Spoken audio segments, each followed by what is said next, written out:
Hi, I'm Mario Guerra, the two-time former mayor of the great city of Downey. And I'm here today with my co-host, Councilman Horacio Ortiz. And you're listening to Talking Downey with Mario and Horacio.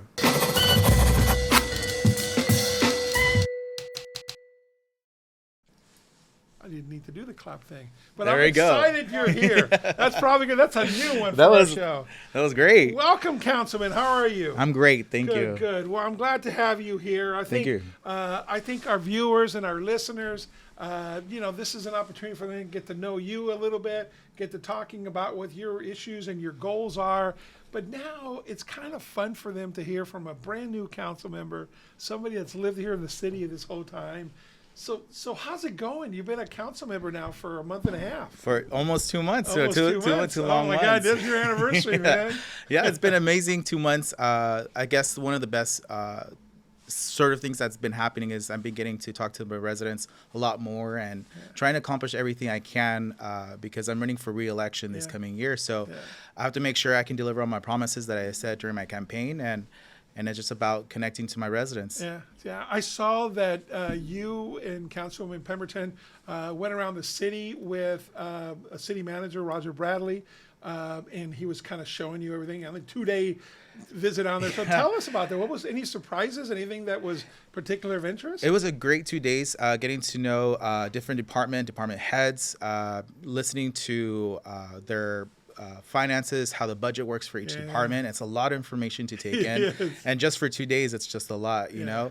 And you know what's amazing is all of them are fresh, new leadership that we have in our city. So it's amazing how energized they are for this coming year. So it's great. So yesterday we went to the fire station and I tried on the whole suit for the firefighter. I saw that on Instagram. It's heavy, huh? It's heavy. It was 30 pounds of everything. They're like, you ready? Want to do more? Yes, let's do more. And so man. It was a great experience too. You're brave, man. I get claustrophobic in that thing. Dorothy did say you'll be a great fireman, but I was like, you know what? Maybe that was not my field. I'll tell you, and that's the difference on there. So we have openings in our police department, and it's because we hire the best, and we don't take in everybody. So it's harder to become a policeman.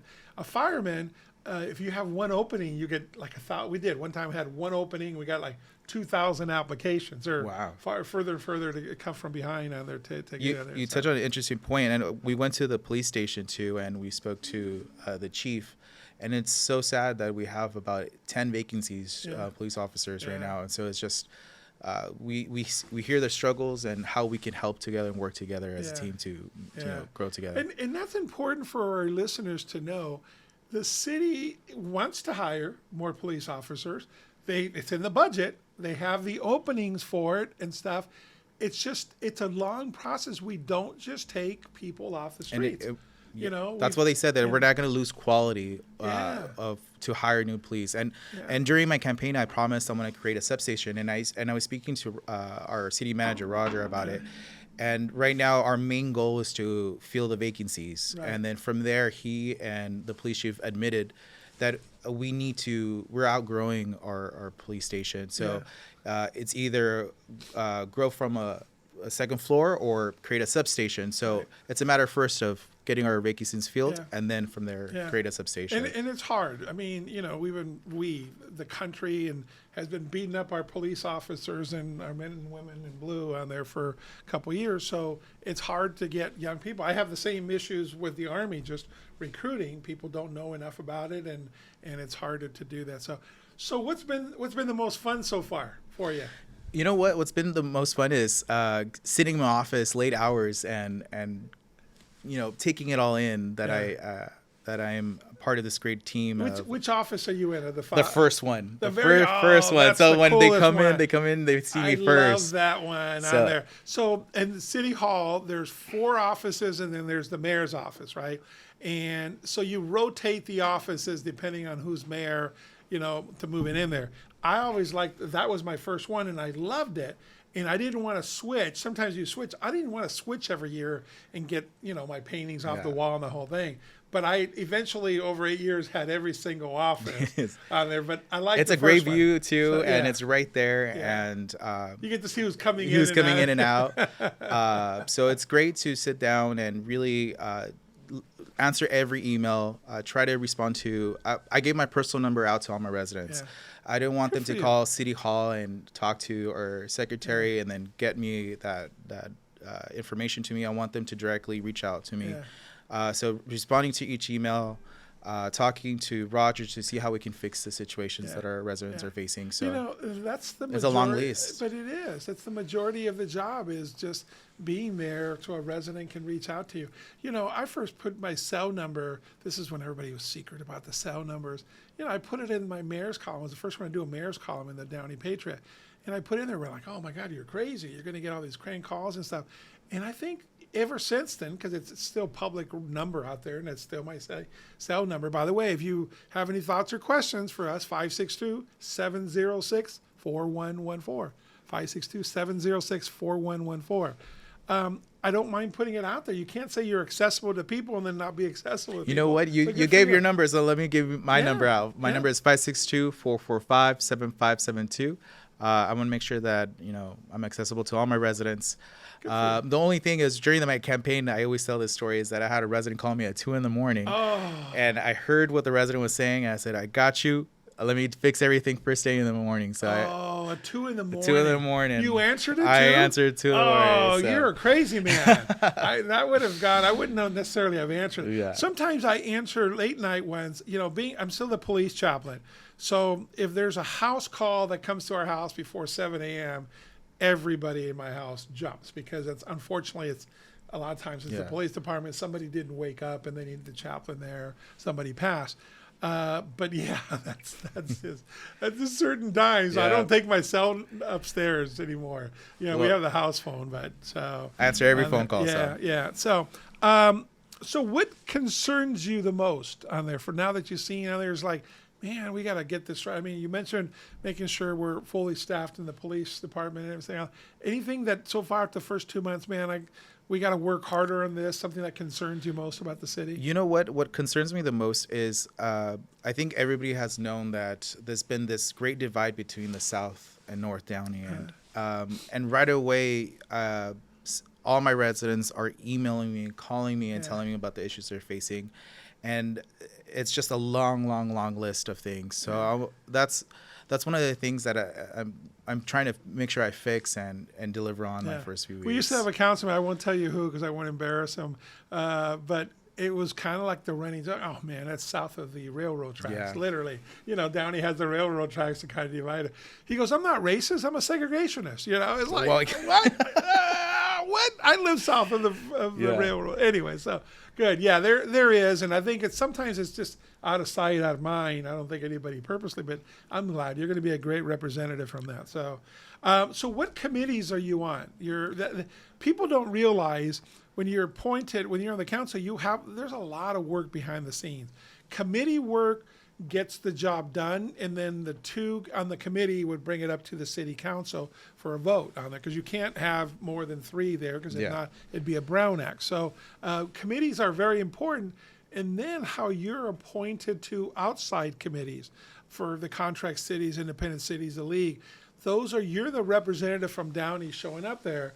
So I've heard from other council people in other cities in the past when we've had a doofus council member show up like, Mario, what's going on with Downey? Why do you have, X coming and stuff like that? So you we don't have that situation right now. This is a little bit ago. So what are you on and what are your thoughts? That was my biggest surprise coming into city council, that not only are you involved in city council and, your regular meetings and going to all these events for your city, but you were involved in the subcommittee. So, I'm learning a lot, and it was the first few months. And right now I'm in the Clean Power Alliance committee, also the League of California Cities. Within our city, I'm also the downtown subcommittee, which is great. I'm happy to be a part of that. the affordable housing and the arts and culture subcommittee. Well, that's great. That's great. Well, good. I have a lot of things to do. Well, the downtown subcommittee, there's so much that can be done. I mean, you've seen where we're going. You've seen what we can do. So, we, the downtown folks, have been lobbying for the big sign across there. So you're going to be hearing about that. It's coming soon. And the safety of the downtown and everything else. Tell us. I actually would like to report that we always, during my campaign, I said that Shake Shack is coming, and I actually been trying to help the developer that was there. They're gonna demo February 2nd, so we finally dude, way to finally got it. Been trying to help her a lot. She came to us, and there was a small fire that happened because of the transient that got in there into the building out there. And somebody was trying to break. She's there with their contractor in the parking lot looking at the front door, and people were trying to break into the building 10 feet in front of her. It was crazy. So then they got the demolition permit and was trying to, so she brought it up at the downtown thing. I said, go talk to the people, the powers that be. So I'm glad they talked to you. And that's exciting. So a little background. So this is self-serving too. Horacio was the chairman of the Planning Commission.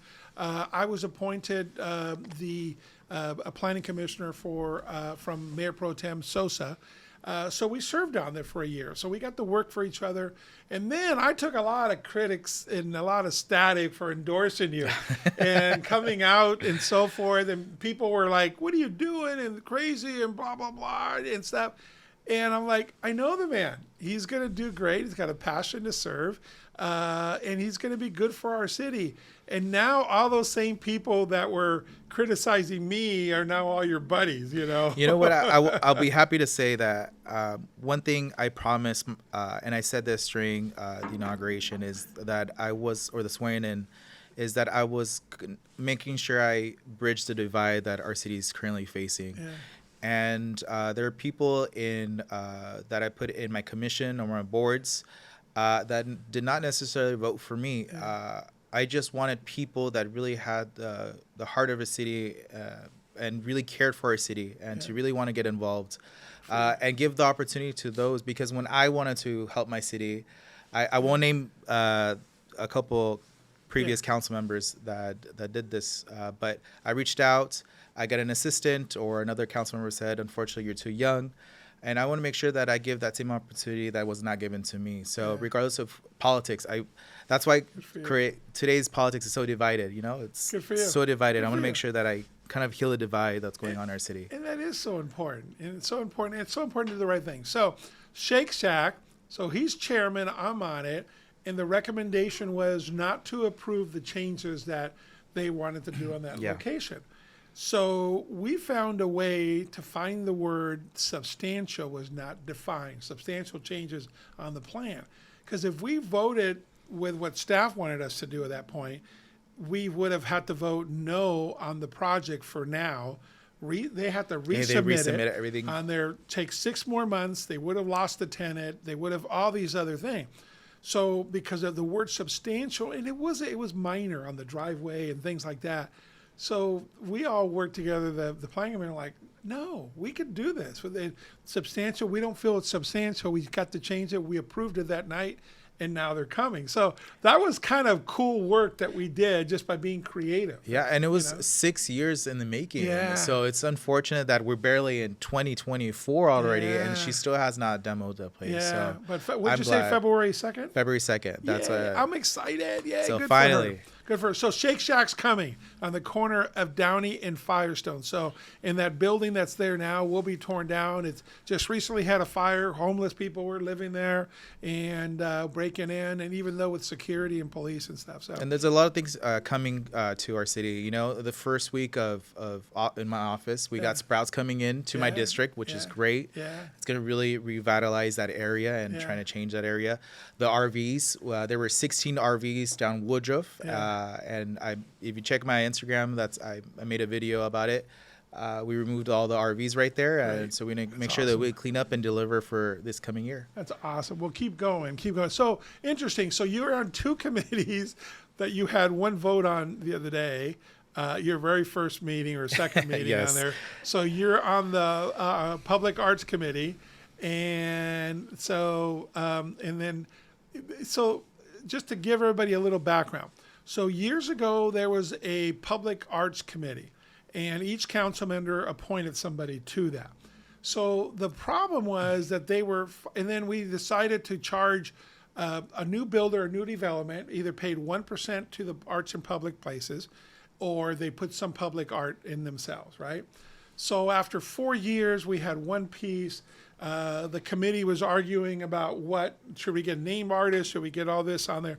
So it wasn't working. So we disbanded the committee. And then we said, okay, let's just do it ourselves, the city. And that's how we paid for the Veterans Memorial that you see there. That's how we paid for other different things that you see the downtown. So, and we even were creative we wanted to use that to pay for 2 years at the State Gallery. State Gallery, yeah. We use the arts and public places on there. And now, when there's so much money, we want to use it for the sign that's public art there on downtown Downey on there. So hopefully that'll come to fruition. But so give you a little bit of history on that. So now you have the State Gallery, where 10 years later, $375,000. You guys just voted for an extension of 1 year on there. What was your thought process in that? I don't want to put you on the spot. No, it's all right. I actually spoke to Gabe right after the meeting because it was definitely a hard vote on my end. After listening the history of how Arts Gallery or State Gallery was, I was like, well, they should have been already self-funded or self-sustaining themselves, at least to pay their lease, and then we can help with their programs or their after-school programs. I think when I think of it, what do our funds help our kids, and how can we help them out? But I can't think myself of funding a building or lease, and I think State Gallery is the only nonprofit that we help with their lease. And so one thing I made sure I was very clear is originally it was meant for a 2-year contract, but we reduced it to 1 year.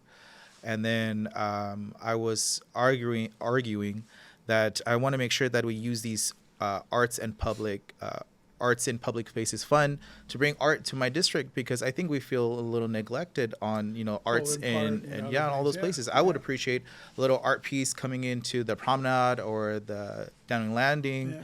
Or a park. When I asked Roger what are the last 5 major projects that this fund has contributed to, was all District 3 and City Hall. So I just feel a little unfortunate that we're not using these funds equally throughout our city. And that's the reason why majority of my residents feel so neglected. So I was in agreement to 1 year, but that next year it's going to be a decision where we can't make this decision again after next year. So make sure that they know that what's coming. Right. Well, good. So put a little. Like I said, that's what you were elected to do. To have those tough discussions. Well, one of the other discussions that you had too, because you mentioned about kids. So evidently, a long time ago, it was semi-promised, but it not really done, was to put the water irrigation thing at Ferman Park has to happen. That was part of that. But somebody told them they could have lights on the field. And they're running with that, yet, you haven't even done an environmental study. The neighbors haven't laid out the design. So I saw the tape of it the other day when it was just an agenda item to inform you guys. It was just to inform. So I want to make sure that everybody understands this just was an information to give to us. Right. They're still going to come in front of council to make a decision. You asked that question again. I watched the tape on there, so you did ask that. So they do have to come, because we have to reach out to the residents, the neighbors that are going to be affected by this. And so people are making this assumption that it's already finalized. Nothing's finalized. Well, the Little League put it on there. Yes, I know. Oh, we have the lights. And I'm thinking to myself, and Dorothy that represents that district too, you have neighbors that came to the council the week before that lived 30 feet away. They came that week, that meeting, and they also came the previous meeting because that's what they thought it was. That's harsh. And, the argument is that the neighborhood park was built in 1956. The fields are so close there, and we have directional lighting, can go straight on there. But now you have games till 8 or 9 o'clock at night. When does it become, calming for that? And I think you guys brought up a good point too. The rest of the lighting if you do lighting of the park on there, maybe towards the front where you have the concerts in the park, yeah. or even more in the walking trails to make it safer, not necessarily for fields. So I got into a discussion on Positively Downey with some of the folks that asked me a question about it. And I was kind of sad. I took my grandson there during the off season just to play ball. He's 10 and I wanted to hit him balls and the whole thing. And the fields are locked up. Okay, again, I don't have a problem with Northwest Downey Little League and having reservation for those fields, but when you're not playing, when it's the off season, you don't own the park. So why do you have the fences and the locks? So their argument was, well, we take care of it and we landscape. We don't want other people messing up the fields and dogs, blah blah blah. I get it, but it's a public park. I'm paying for it. You're paying for it. So you don't get to keep it when you're not using it. It's not your fields. I get to trust me, I was in 29 years in Little League, so I raked my own fields, built my own fields, and so forth behind West Middle. And they've been out of there for 7 years now. They're at West Middle on there. Oh, my God, Stauffer. Oh, my God, I still call it West Middle. That's how old I am. But anyway, so I got chastised a lot. I'm like, I'm sorry. That's just my position. The city parks belong to the city residents on there. So my grandson and I climbed over the fence, the shorter fence, and we played there. Oh, yeah. Somebody came and said, I'm like, I'm sorry, I'll get off of when I think on there. And we were messing up the fence. I'm hitting them fly balls. Then people on the Positively Downey said, oh, you should go to the 2 little T-ball fields. Well, there's kids playing there. That's grassy area. Not baseball, but they're playing. So I'm going to go in there and have my 10-year-old hit balls into them?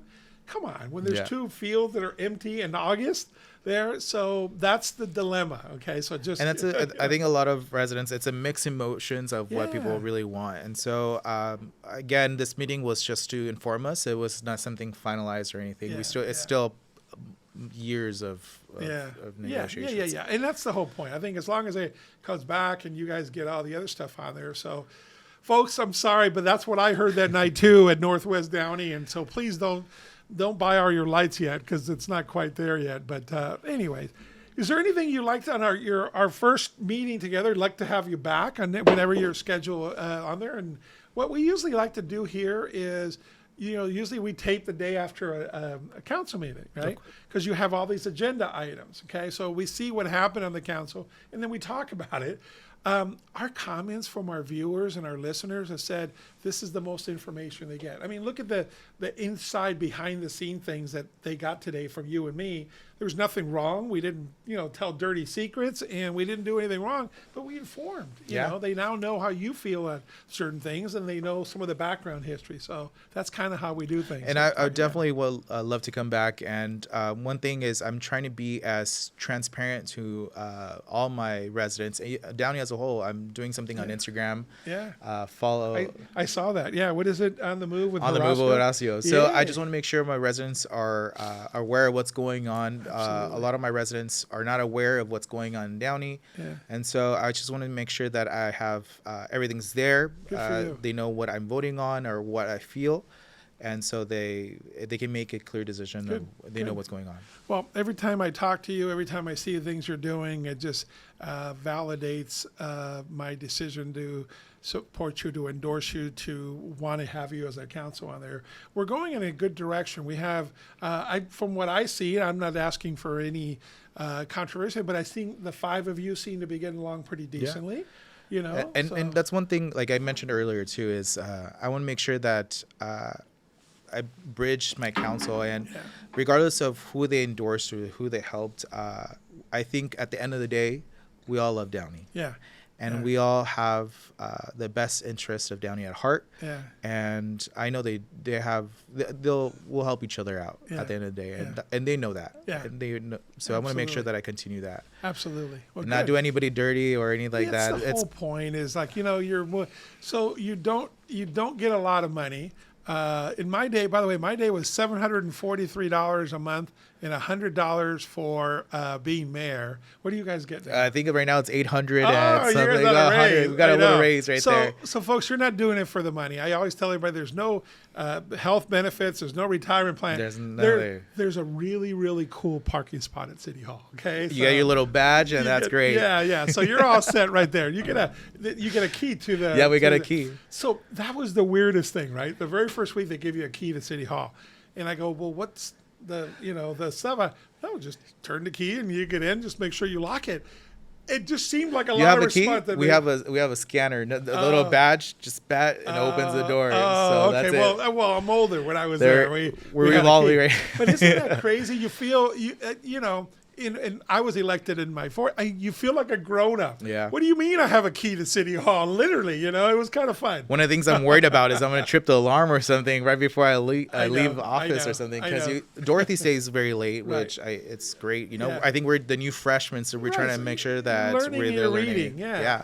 And so, one thing is, where do we exit or how do we enter? And the City Hall is empty, and you got to go through the accounting department to go to the back door. And then underneath the stairs, you have files of boxes that are going to be destroyed or somebody's bicycle. So there's secrets. Ask for. Did you go to the secret room at City Hall? Did you go to the secret room at City Hall? There we go. Oh yeah. There's another fun room over there by the copier that's got like a lot of historical things. Any award that we won in 1962 and photos and the whole thing.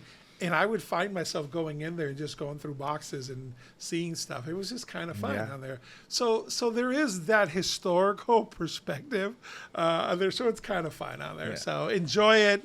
It goes by really fast, but you have an opportunity to make change and let the residents know. So it was one of the proudest things I'll ever do. And I know you're taking it seriously too. So we used to have a council person that never would do their homework, would come in the back. What happens is you have a closed session between a council meeting. You have a closed session for legal, for personnel items, and so forth. You're allowed to under the Brown Act. It's got to be agendized, but you go in the back with the lawyer, city manager, and the council people. So when we're back there for that, this council member would literally, back then we had a 3-ring binder for all this stuff. Yeah. And he'd be back there reading what we're going to be voting on there. Because never did his homework, didn't have a clue what the meeting was going to be about, and he'd be in the back reading. And we all knew, we're like, thanks for doing your homework. We do get the information Thursday, and then we have all that weekend and until Tuesday to get more information. And one thing I do want to give a little shout out to my council colleague, Hector Sosa. Yeah. He texted me. He's like, hey, buddy, if you need help, I got you. Yeah. Obviously, we didn't discuss any any but you information. Can because it's on Brown Act. But he said because it's different from the planning commission. Absolutely. We have 799 pages that we have to go over. I'm like, how am I going to study 799 pages? And he's like, I got you. This is what you do. This So I appreciate that.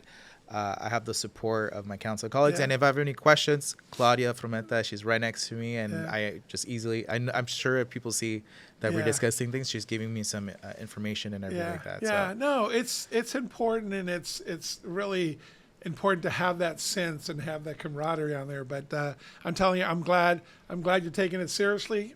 People don't realize the amount of work that goes into it. I used to, so you're right, you get it on Thursday. So what happens, again, in our day, it was paper, and there used to be like one of those pendulum things that, each item would be listed on there. So there'd be 3 or 4, similar to the Planning Commission, the standpoint that we're rezoning something or we're doing something in this area or whatever, that sometimes took a visual to look at to see.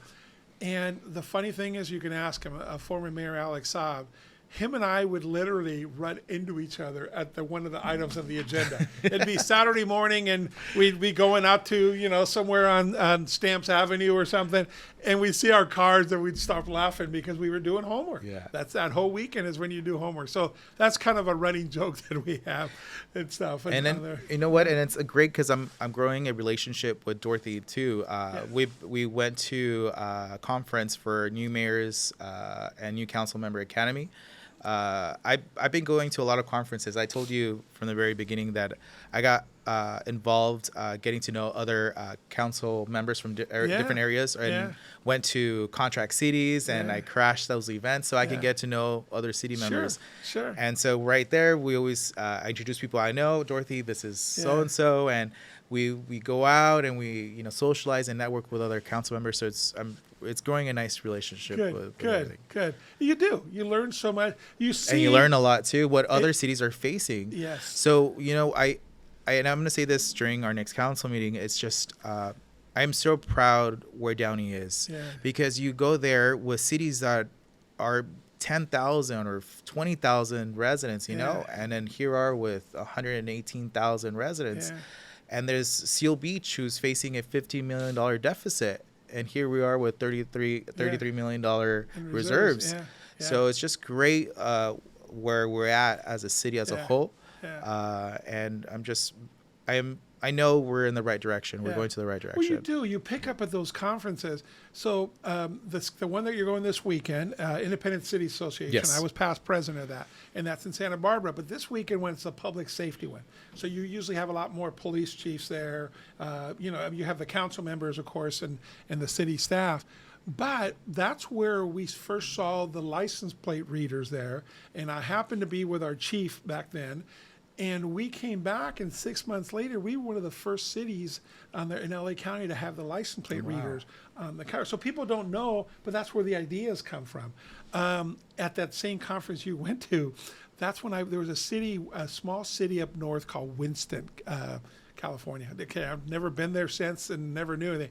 So the mayor was telling me about this youth committee that they were setting up and they had done.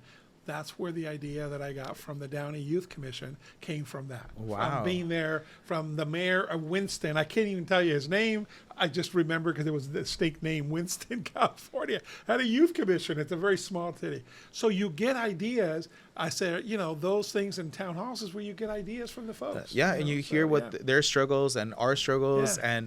And, you know, we went Downey proud to these conferences, sure. and they will all come over to us to ask for information about what are we doing, certain things. Absolutely. So Good I for think you. they knew that Downey right now is in a good place. Yes. So they were always asking questions of what are we doing in certain things. So it was good. Good for you guys. Thank you for representing us on there. So anything else you'd like to tell our viewers? We'll have you back in a couple of weeks, but anything you'd like to tell our viewers? No, I just want to say thank you, and thank you all for watching and listening. If you have any questions, feel free to reach out. I gave you my personal number. You can also reach me out at my work email, which is hortizjr@downeyca.org, and I'll be happy to reach out and hear your concerns. Great. Well, thank you, Councilman Horacio Ortiz. So, folks, let us know your thoughts. Let us know what you thought about today's episode, what else you'd like to talk about, and some of the items that you feel that are important in our city. So, thanks for watching. Thanks for listening. Talking Downey with Mario and Horacio.